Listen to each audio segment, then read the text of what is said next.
বন্ধুরা, আমি কিছু বলতে চাই তোমাকে। বন্ধুরা, আমরা কম বেশি জানি যে আমাদের দুনিয়াতে আল্লাহ রাব্বুল আলামিন কম বেশি 1,24,000 পয়গম্বর পাঠিয়েছেন, যাতে করে প্রত্যেকটা নবীকে, প্রত্যেকটা আল্লাহর রসুলকে যারা দ্বীনি বার্তাবাহক, তাদেরকে আল্লাহ কোনো না কোনো মুজিজা দিয়ে পাঠিয়েছেন। তাতে মুসা আলাইহিস সালামকে ধরেন ওনার আশা, যাতে করে উনি নিজের মুজিজা দেখাতেন। ঈসা আলাইহিস সালামকে দিয়েছিলেন কুষ্ঠরোগীকে ভালো করতেন। আল্লাহর হুকুমে যারা মৃত তাকে জীবন দান দিতেন। আচ্ছা, এই 1,24,000 পয়গম্বরের মধ্যে আল্লাহ বলেন যে সর্বশ্রেষ্ঠ পয়গম্বর, সর্বশ্রেষ্ঠ রসুল হচ্ছেন মুহাম্মদুর রাসূলুল্লাহ সাল্লাল্লাহু আলাইহি ওয়াসাল্লাম। তো কি বলতে পারেন যে আমাদের এই যে নবী মুহাম্মদুর রাসূলুল্লাহ, ইনার উপরে কি মুজিজা দিয়েছেন? আল্লাহর যে প্যারা রসুল, প্যারা নবী, সব চাইতে শ্রেষ্ঠ নবী জনাবে মুহাম্মদুর রাসূলুল্লাহ সাল্লাল্লাহু আলাইহি ওয়াসাল্লাম, ইনাকেও তো কিছু না কিছু মুজিজা দিয়েছেন। প্রত্যেকটা নবী এসছেন, চলে গেছেন, মুজিজাও চলে গেছে।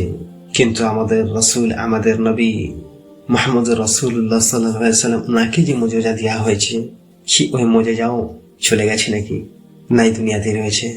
মুজিজা হচ্ছে এরম একটা জিনিস যেটা হচ্ছে ঐশ্বরীয় শক্তি, যাকে বলা হয় আল্লাহর শক্তি। আল্লাহ নিজের মনোনীত প্রেরিত মানুষকে কিছু শক্তি স্পেশাল দিতেন, যাতে করে দুনিয়া তারা কিছু অদ্ভুত করে দেখাতে পারত, যাতে করে আল্লাহর রসুল কানেকটিভিটি পারফেক্ট থাকতো। তো আমাদের যে নবী, আমাদের যে রসুল, উনাকে যে মুজিজা দেওয়া হয়েছে, কিসে এই মুজিজা আজও দুনিয়াতে রয়েছে? মুসলমানের কাছে এত বড় মুজিজা থাকতেও মুসলমানরা আজকে বিচ্ছিন্ন। কেন জানেন? কারণ কি আমরা সে মুজিজাকে মুজিজার মতো ধারণ করিনি। আমরা সে মুজিজাকে বলে না, চোখ থাকতে অন্ধ, কান থাকতে কালা, জবান থাকতে বোবা। আমরা পড়তে জানি কিন্তু বুঝতে জানি না। আবার কেউ কেউ তো আবার পড়তেও জানে না, তাই না বন্ধুরা? আমি বলার আমার উদ্দেশ্য এটাই যে আমরা প্রত্যেকটা মুমিন মুসলিম আল্লাহর কোরআনের সাথে জুড়ে যাও ভাই, আল্লাহর মুজিজার সাথে জুড়ে যাও ভাই। আল্লাহর কোরআনকে আঁকড়ে ধরো, আল্লাহর হিদায়াতকে আঁকড়ে ধরো, আল্লাহর মুজিজাকে আঁকড়ে ধরো।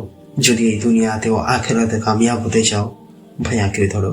আঁকড়ে ধরা মানে জড়িয়ে ধরা না, তাকে বোঝা, তাকে পড়া। আমি বলতে চাই, যদি বাংলায় আল্লাহর কোরআনকে বুঝতে চাও, আল্লাহর দেওয়া আল্লাহর রসুলকে, সেই মুজিজাকে যদি বুঝতে চাও, তো এসো আমার চ্যানেলে, এসো কোরআনকে বুঝি।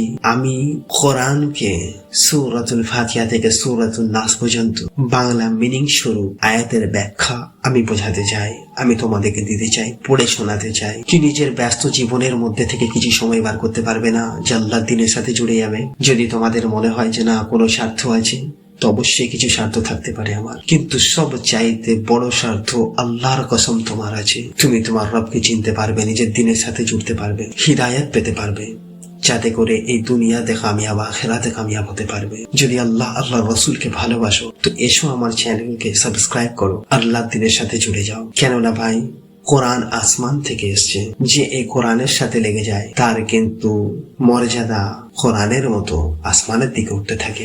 ভাইরা শোনো, একটা কথা বলি তোমার জন্য, যারা আল্লাহর রাসূলকে ভালোবাসে তারা কোরআনকে ভালোবাসবে আর কোরআনকে বুঝতে চাইবে।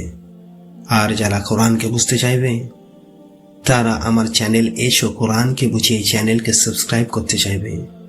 কেননা এখানে কোরআনের আয়াতের মিনিং বাংলায় গোটা কোরআনের মিনিং ও ব্যাখ্যা দেওয়া আছে। চ্যানেলের লিংক ডিসক্রিপশন আর বায়োতে আছে।